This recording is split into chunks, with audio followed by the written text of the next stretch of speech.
అందుబాటులో కూడా ఉన్నారు. ఒక్కసారి ఆయనతో మాట్లాడదాం. చాలా విషయాల మీద పబ్లిక్కి అవగాహన కలిగించే ప్రయత్నం చేద్దాం. సార్ నమస్తే అండి. ఎలా ఉన్నారు సార్? బాగుంది. అసలు అన్నింటికి కూడా ఇప్పుడు వస్తున్నటువంటి ప్రతి ప్రాబ్లంకి గట్ హెల్తే ఇంపార్టెంట్ అని అందరూ మాట్లాడుతూ ఉన్నారు. దాన్ని సరిగ్గా చూసుకోకపోవటం వల్లే రకరకాల హెల్త్ ఇష్యూస్ వస్తున్నాయి. అది చివరికి మరణాల వరకు దారితీసేటువంటి పరిస్థితులు. అసలు గట్ హెల్త్ని ఏ ఏ భాగాల్లో చూడాల్సి ఉంటుంది? ఏ రకంగా మనం ఐడెంటిఫై చేసుకోవాల్సి వస్తుంది సార్? ఇది చాలా ఇంపార్టెంట్ సబ్జెక్ట్ మీరు చెప్పింది. గట్ హెల్త్ అనేది ఇంతకుముందు ఏమనుకునేవాళ్ళంటే హార్ట్లో ఏమైనా ప్రాబ్లం ఉంటే, బ్రెయిన్లో ప్రాబ్లం ఉంటే, అంటే కార్డియోవాస్కులర్ డిజీజ్, న్యూరలాజికల్ డిజీజ్, ఈ ప్రాబ్లమ్స్ ఉంటే మనకి ప్రాబ్లమ్స్ వస్తాయి. దీనివల్ల ప్రజలు చనిపోతున్నారు హార్ట్ అటాక్ వల్ల కానీ, బ్రెయిన్ స్ట్రోక్ వల్ల అని అనుకునే వాళ్ళు దీనికి చాలా ఇంపార్టెన్స్ ఇచ్చేవాళ్ళు. ఫర్ ఎగ్జాంపుల్ 40 సంవత్సరాల క్రితం నేను గ్యాస్ట్రోంటాలజీ టేకప్ చేసినప్పుడు అందరు చెప్పారు ఈ సబ్జెక్ట్ని తీసుకున్నారు, దీనికి అసలు ఫ్యూచరే లేదు. అసలు మనకి గ్యాస్ట్రోంటాలజీ అంటే ప్రేగులకు సంబంధించింది. ప్రేగులకి ఏం ఫంక్షన్, తిన్న ఆహారం డైజెస్ట్ చేయటం, మన బాడీలోకి తీసుకెళ్ళటం అంతే, దానికి వేరే ఇంకేం లేదు. వాట్ ఈస్ ద ఇంపార్టెన్స్ అని. కానీ ఇప్పుడు మనకు తెలిసింది ఏమంటే మన హెల్త్ అంతా, కంప్లీట్ బాడీ హెల్త్ అంతా కూడా గట్లో కంట్రోల్ ఉంది. అంటే మన ప్రేగుల ద్వారా కంట్రోల్ ఉంది. అంటే మన హార్ట్ కూడా గట్ని కంట్రోల్ చేస్తుంది. అదేవిధంగా బ్రెయిన్ కూడా మన గట్టే కంట్రోల్ చేస్తుంది అని చెప్తాను. దాని గురించి చాలా ఇంట్రెస్టింగ్ రీసెర్చ్ జరిగింది. మనం మామూలుగా ఏమనుకుంటే ఆహారం తింటాం కదా, మన ఆహార వాహికలోకి వెళ్తుంది, దాని తర్వాత స్టమక్ లోకి వెళ్తుంది, చిన్న ప్రేగులో పెద్ద ప్రేగులో వెళ్ళి బయటకు వచ్చేస్తుంది మిగిలిందంతా. డైజెస్ట్ అయ్యేది కార్బోహైడ్రేట్స్ కానీ, ప్రోటీన్స్ కానీ, ఫ్యాట్స్ కానీ లోపల బాడీలోకి ఇంటెస్టైన్స్ నుంచి పీల్చుకోబడుతుంది.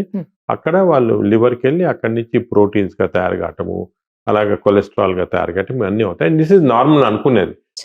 కానీ గత 5 సంవత్సరాలుగా మనకి ఏం తెలిసిందంటే ఇది కరెక్ట్ కాదు.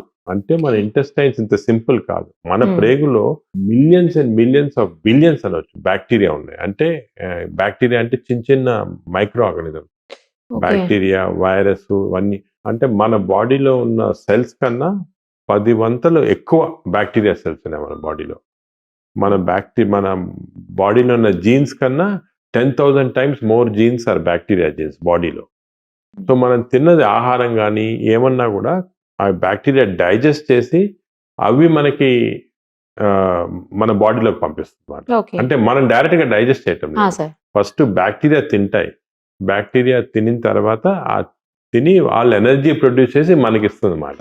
అంటే ఒక మదర్, కొన్నిసార్లు మీరు ఈ నేచర్ లో చూస్తుంటారు, ఈ బర్డ్స్ లో మదర్ బర్డ్ ఏమో తిని అది పర్వాలేదా బాగానే ఉందని చెప్పి బేబీకి ఫీడ్ చేస్తారు. అలాగే మన బ్యాక్టీరియా కూడా అటువంటి అన్నమాట. మన బాడీలో మనం తిన్న ఆహారం ఫీడ్ చేసి, ఎందుకంటే నేచర్ లో ఎప్పుడెప్పుడో నుంచి వచ్చింది, కొన్ని మిలియన్స్ ఆఫ్ ఇయర్స్ నుంచి ఎవల్యూషన్ అలాగ వచ్చింది. ఈ బ్యాక్టీరియా అనేది మన ఫస్ట్ ప్రపంచంలో ఆల్మోస్ట్ 4 బిలియన్ ఇయర్స్ అప్పుడు బ్యాక్టీరియా వచ్చాయి. మన బ్యాక్టీరియా ఎలా స్టార్ట్ అయింది ఎవరికి తెలియదు కానీ వచ్చాయి. ఆ బ్యాక్టీరియా ఏమయ్యేదంటే మామూలుగా అంతా వాటర్ లో ఉండేవి, ఎయిర్ లో ఉండే అలా ఉండే అన్నమాట, ఇండిపెండెంట్ గా. కనీసం ఒక 3-4 బిలియన్ ఇయర్స్ మన ప్రపంచంలో బ్యాక్టీరియా తప్ప వేరే ఇంకేం ఉండేది కాదు, జంతువులే ఉండేవి కాదు. అప్పుడు జంతువులు స్టార్ట్ అయిన తర్వాత ఈ బ్యాక్టీరియా జంతువుల్లోకి ప్రవేశించి మన బాడీలో ప్రతి సెల్ కి మైటోకాండ్రియా అని ఉంటుంది. అంటే మన బాడీ యాక్టివిటీస్ అంతా, ఎనర్జీ అంతా మైటోకాండ్రియా నుంచి వస్తుంది. That mitochondria is nothing but ఒక బ్యాక్టీరియా సెల్లోకి వెళ్ళిపోయి ట్రాప్ అయిపోయింది అక్కడ. So it's bacteria which is energy cell house అంటాం. సో అలా స్టార్ట్ అయింది మన రిలేషన్షిప్. స్లోగా ఓవర్ మెనీ ఇయర్స్ ఈ బ్యాక్టీరియా మన చర్మం పైన ఉంటే అన్ని చోట్ల ఉంటాయి, కానీ ఇంటెస్టైన్ బ్యాక్టీరియా చాలా ఇంపార్టెంట్ అయింది. ఈ బ్యాక్టీరియాలో చాలా రకాలు ఉంటాయి, మంచి బ్యాక్టీరియా, చెడ్డ బ్యాక్టీరియా. దానికి మా మెడికల్ టర్మినాలజీస్ బ్యాక్టీరియాయిడ్స్ అంటాము, ఫర్మిక్యూటీస్ అంటాము. అంటే వేరే పేర్లు ఉన్నాయి, కానీ జనరల్ గా కామన్ పర్సన్ కి తెలిసిందేమంటే ఈ మన బాడీలో 1000 స్పీసీస్ ఉంటాయి. ఈ 1000 స్పీసీస్ లో ఒక 100 స్పీసీస్ బ్యాడ్ ఉండొచ్చు, ఒక 900 స్పీసీస్ మంచి ఉండొచ్చు. కానీ ఈ బ్యాలెన్స్ చేంజ్ అవుతూ ఉంటుంది ఎప్పుడు. మనకి సపోజ్ బ్యాడ్ బ్యాక్టీరియా 500 వచ్చాయి, 400 గుడ్ బ్యాక్టీరియా అంటే మనకి బ్యాడ్ బ్యాక్టీరియా ఎఫెక్ట్ వస్తుంది అన్నమాట. సో బాడీలో ఈ బ్యాక్టీరియా ఏం చేస్తుందంటే మనం తిన్న ఆహారానికి, ఉదాహరణగా మనం ఇప్పుడు చికెన్ తిన్నాం అనుకోండి, ఈ చికెన్ అనేది ప్రోటీన్స్ ఉండేది దాంట్లో, కానీ బ్యాక్టీరియా డిస్ట్రాయ్ చేసి దాంట్లో నుంచి ఒక కెమికల్ ని ప్రొడ్యూస్ చేస్తుంది. దాన్ని డోపమిన్ అంటారు. ఈ డోపమిన్ అనే కెమికల్ బ్రెయిన్కి వెళ్ళిపోయి బ్రెయిన్ యాక్టివేట్ చేస్తుంది. అదేవిధంగా మనం నట్స్ తిన్నాం, ఆల్మండ్ తిన్నాం అనుకోండి, దాంట్లో థైరోసిన్ అనే ఉంటుంది అన్నమాట. ఈ బ్యాక్టీరియా థైరోసిన్ ని డిస్ట్రాయ్ చేసి బ్రెయిన్ కి, హార్ట్ కి ఒక స్పెషల్ కెమికల్స్ పంపిస్తుంది. దానివల్ల హార్ట్ బీటింగ్ బాగుంటుంది, బ్రెయిన్ యాక్టివిటీ ఉంటుంది. ఓకే. సో మనం ఇంతకుముందు ఏమనుకున్నామంటే ఈ పర్టికులర్ ఆహారం తింటే మంచిది, యాక్టివ్గా ఉంటామని. అవును బట్ సార్. మన బ్యాక్టీరియా వల్లమాట. ఇప్పుడు ఒక ఇంట్రెస్టింగ్ ఎక్స్పెరిమెంట్ కూడా చేశారు. సార్. అదేమంటే ఈ బ్యాక్టీరియా వల్ల మనకి యాక్టివిటీ, లేజినెస్ అన్నీ వస్తుంది. ఇది యానిమల్స్లో ప్రూవ్ అయింది. మైస్లో కొన్ని మైస్, మనం రీసెర్చ్ అంతా ఎక్కువ మైస్లో అవును చేస్తాం సార్. అవును అవును. కొన్ని మైస్లో యాక్టివిటీ ఉండదు సరిగ్గా, లేజీగా ఉంటాయి. కొన్ని మైస్ బాగా యాక్టివ్ ఉంటాయి. ఈ రెండింటి మైస్కి డిఫరెన్స్ ఒకటే, లోపల ఉన్న బ్యాక్టీరియా. ఈ లేజీగా ఉన్న మైస్కి మన యాక్టివ్ ఉన్న మైస్ బ్యాక్టీరియా ఇస్తే, నోట్ ద్వారా ఇస్తే అవి యాక్టివ్ అయిపోతాయి అన్నమాట. చాలా మంది పేషెంట్స్ నా దగ్గరికి వచ్చి అప్పుడప్పుడు చెప్పి, ఇంతకుముందు ఇప్పుడు నాకు తెలిసింది, ఎందుకంటే ఇంతకుముందు చెప్పేవాళ్ళు మాకు ఎంత అనుకుంటే కూడా ఎక్సర్సైజ్ చేయలేకపోతున్నాం, బద్ధకంగా ఉంది, పొద్దున్న లేసినే నడవాలనిపించదు అంటే తిట్టేవాళ్ళం, నువ్వు లేజీ ఫెలో, ఇది అది యాక్టివ్ ఉండాలి. కానీ ఇప్పుడు అర్థమైంది యాక్చువల్లీ వాళ్ళ బ్యాక్టీరియా కారణం వల్ల జరుగుతుంది అన్నమాట. సో ఇప్పుడు మేము కొన్ని రీసెర్చ్ కూడా చేస్తున్నాం, వాళ్ళ బ్యాక్టీరియా మారిస్తే యాక్టివ్ అయిపోతారా, బాగా ఫ్రెష్ అయ్యి కొంచెం యాక్టివిటీ ఇంక్రీజ్ అవుతుందా. సో ఇవన్నీ చాలా ఇంట్రెస్టింగ్ డేటా అవుతుంది. అదేవిధంగా మీరు ఇది కూడా చూస్తుంటారు, మీ ఫ్రెండ్స్లో కూడా మాట్లాడుతుంటా, కొంతమంది నేను అసలు తినను, లావ్ అయిపోతున్నాను, కొంతమంది అంటారు అసలు నేను ఎంత తిన్నా కూడా కాదు. అందరు ఎగ్జాంపుల్ చెప్తారు, ఐశ్వర్య రాయ్ గారు అసలు బాగా తింటారు, అసలు ఎక్సర్సైజ్ చేయరు, లావుగానే కాదు. అది కూడా మనకు ముందు అర్థం కాదు, ఇప్పుడు అర్థమైంది, అది కూడా బ్యాక్టీరియా వల్ల. ఇప్పుడు దీంట్లో కూడా మైస్ లో చేసాం, అది ఇంట్రెస్టింగ్ ఎక్స్పెరిమెంట్. మేము దీని జర్మ్ ఫ్రీ మైస్ అని ఉంటుంది. అంటే ఈ మైస్ లో ఏం జర్మ్స్ ఏ ఉండవు. మామూలుగా ఈ మైస్ తీసుకొని బాగా లావ్ ఫ్యాటీ మైస్ లో ఉన్న బ్యాక్టీరియా ఇస్తే, అంటే మోషన్స్ ద్వారా ఇస్తాం, స్టూల్ తీసుకొని ఇస్తే ఆ మైస్, ఈ జర్మ్ ఫ్రీ మైస్ బాగా లావ్ అయిపోతున్నాయి అసలు ఏం చేయకుండా. అదేవిధంగా థిన్ మైస్ బ్యాక్టీరియా ఇస్తే సన్నగా అయిపోతున్నాయి. అసలు ఇది చాలా అన్యూజువల్ అండ్ హ్యూమన్ బీయింగ్స్ కూడా ప్రూవ్ అయింది. నేను రీసెంట్ గా కోర్ట్ కేసు విన్నాను స్టేట్స్ లో. అదేమైందంటే ఒక పేషెంట్ అల్సరేటివ్ కోలైటిస్ అని వచ్చింది మా జబ్బు. ఈ అల్సర్ అంటే బాగా కోలన్ అంతా బాగా అల్సర్స్ వచ్చేస్తాయి. ఏ ట్రీట్మెంట్ ఇచ్చినా కూడా బాగా కాలేదు. బాగా ఇది లేటెస్ట్ ట్రీట్మెంట్ ఏమంటే హెల్తీ డోనర్స్ ఇచ్చి ఫీకల్ మైక్రోబయామ్ ట్రాన్స్ప్లాంటేషన్ అని ఎనిమా ద్వారా ఇస్తారు. అంటే హెల్తీ పర్సన్స్ ఇస్తే అప్పుడు అది నార్మల్ బాగా హీల్ అవుతుంది అన్నమాట, లేటెస్ట్ ట్రీట్మెంట్. సో ఈ పేషెంట్కి ఇచ్చారు, చాలా సీరియస్ పేషెంట్ బాగా అయిపోయింది, కంప్లీట్ నార్మల్ అయిపోయింది దీంతో. Great sir. నార్మల్ అయిన తర్వాత 3 months తర్వాత బాగా లావ్ అయిపోయింది. లావ్ అయిపోయిన పేషెంట్ అసలు ఎవరు బ్యాక్టీరియా ఇచ్చారు నాకు అని హాస్పిటల్ రికార్డ్ వెళ్తే ఆ బ్యాక్టీరియా ఇచ్చిన తర్వాత లావుగా ఉన్నాను. సో నేను దీనివల్ల డిజీజ్ బాగా అయిపోయింది, కానీ ఈ బ్యాక్టీరియా వల్ల లావ్ అని కోర్టు కేసు వేసింది హాస్పిటల్ పైన. ఆయన కోర్టు కేసు వేసి గెలిచింది. అంటే మన బ్యాక్టీరియా ఇంత ఇన్ఫ్లుయెన్స్ ఉంది బాడీలో. అదేవిధంగా కొన్ని కెమికల్స్ ప్రొడ్యూస్ చేస్తుంది, ఆ కెమికల్ పేరు TMAO అంటారు బ్యాక్టీరియా. ఈ కొన్ని బ్యాక్టీరియా వల్ల TMAO ఎక్కువైపోతే హార్ట్ ప్రాబ్లం వచ్చేస్తుంది. ఇంతకుముందు హార్ట్ అంటే మనం కొలెస్ట్రాల్ ఇది అని అనుకున్నాం కదా, కానీ అది కాకుండా ఇది మోస్ట్ ఇంపార్టెంట్ అయిపోయింది. మన బ్యాక్టీరియా చేంజ్ చేస్తే హార్ట్ ప్రాబ్లమ్స్ తగ్గించవచ్చు. అది కూడా ఇప్పుడు కొత్త నాలెడ్జ్. అంటే మన గట్ హెల్త్ అంత ఇంపార్టెంట్. ఇప్పుడు అది heart, cardiac health, neuro health అందరూ అది మానేసుకొని గట్ హెల్త్ పైన కాన్సన్ట్రేట్ చేస్తున్నారు. ఎందుకంటే ఈ బ్యాక్టీరియాని మ్యానిపులేట్ చేస్తాం మనము.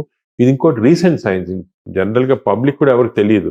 ఈవెన్ డాక్టర్స్ కూడా చాలా మంది తక్కువ తెలుసు, ఎందుకంటే అంతా కూడా లేటెస్ట్ రీసెర్చ్ ఇప్పుడిప్పుడే న్యూస్ లో వస్తుంది, పేపర్స్ లో వస్తుంది.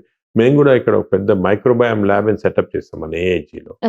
ఈ మైక్రోబయామ్ ల్యాబ్ లో we are now able to do genetic analysis of all the 1000 bacteria species. ఇంతకుముందు అది లేదు, టెక్నాలజీ లేదు, దానికే కనుక్కోలేదు మేము. అసలు బ్యాక్టీరియా అంటే ఏదో అనుకున్న వాళ్ళము, కల్చర్ చేసే వాళ్ళం, కొన్ని వచ్చేవి 30 స్పీసీస్ వచ్చాయి. ఇప్పుడు ఈ మెటాజీనోమిక్స్ అని కొత్త టెక్నాలజీ వచ్చింది, 1 year నుంచి అవైలబుల్ ఉంది.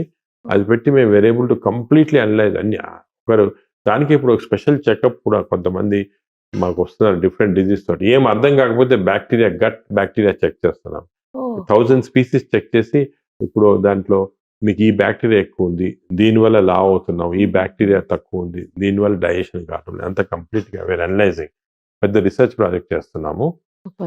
హెమ్స్లే అని ఒక న్యూయార్క్ ఇజ్రాయలీ కంపెనీస్ వాళ్ళతో పెద్ద రీసెర్చ్ ప్రాజెక్ట్ దాంట్లో.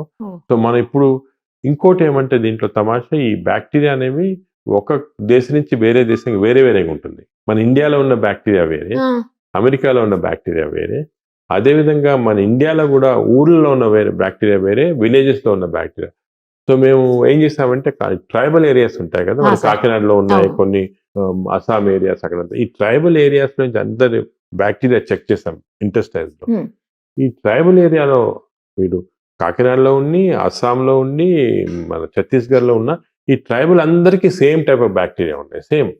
వేరే హైదరాబాద్లో సార్ ఉన్న అసలు? అతనికి ఢిల్లీలో అతనికి వేరే బ్యాక్టీరియా. అదెలా అది సార్? ఎలాగంటే ఈ ట్రైబల్స్ కూడా మనకి ఒరిజినల్గా ఎవల్యూషన్లో ఫస్ట్ వచ్చి ఒక చోట ఉండిపోయారు, అందరితో మిక్స్ కాలేదు. ఉమ్, వాళ్ళ ఈటింగ్ హ్యాబిట్స్ అన్నీ కూడా కంప్లీట్ ఐసోలేటెడ్ అయిపోయారు. మనం ఓకే. ఐసోలేట్ అప్పుడున్న బ్యాక్టీరియా అలాగే ప్రిజర్వ్ అయిపోయింది.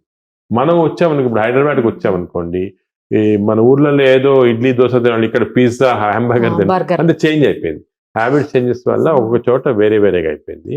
But original bacteria is healthy bacteria. 1000 bacteria మంచి ఉండే మన బాడీలో.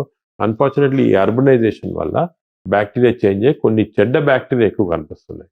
ఓహో. ఇప్పుడు ఇది కూడా మేము చూసినామంటే కొన్ని డిజీజ్లో స్పెసిఫిక్గా చాలా రీసెర్చ్ చేస్తున్నాం దీనిపైన. ఈ అల్సరేటివ్ కొలైటిస్ కానీ ఇవన్నీ కూడా ఊర్లలో ఉండేవి కాదు ఇంతకుముందు. మన ఇప్పుడు మాకు పటాన్చేరు దగ్గర ఒక 20 విలేజెస్ మేము దత్తు తీసుకొని చేస్తున్నాం దానిపైన రీసెర్చ్, అక్కడ వర్క్ చేస్తున్నాం. అంటే అబ్బో. ఫ్రీ హెల్త్ కేర్ అంతా ఇస్తున్నాం వాళ్ళకి. Okay sir, okay. వాళ్ళకి గత 20 సంవత్సరాలుగా ఫాలో చేస్తున్నాం. నేను ఫస్ట్ హైదరాబాద్కి వచ్చినప్పటి నుంచి 2000 నుంచి చేస్తున్నాం అక్కడ. Okay sir. ఈ 20 years లో వాళ్ళ బ్యాక్టీరియా కంప్లీట్ చేంజ్ అయిపోయింది. ఫస్ట్ వేరేగా ఉండేది, వాళ్ళకి ఇన్ఫెక్షన్స్ అవన్నీ ఎక్కువ ఉండేవి. ఈ లాస్ట్ 5-10 years కొంచెం గవర్నమెంట్ ఆఫ్ తెలంగాణలో బాగా వాటర్ సప్లై క్లీన్ చేసి అంతా చేశారు. ఓహో. చేస్తే ఆ ఇన్ఫెక్షన్స్ తగ్గిపోయాయి, సార్. బ్యాక్టీరియా చేంజ్ అయింది. కానీ ఇంకోటి ఏమైందంటే ఫాస్ట్ ఫుడ్స్ వచ్చేసాయి.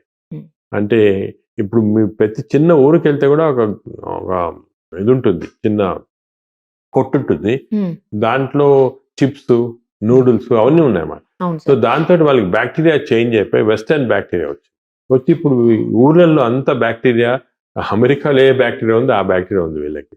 వచ్చి వాళ్ళకి అంతా డిజీజ్ కూడా అలాగే వస్తున్నాయి, కోలైటిస్ అని కొత్త రకాలైన జబ్బులు వస్తున్నాయి ముందు లేని. సో అంత ఇంపార్టెంట్ అన్నమాట బ్యాక్టీరియా.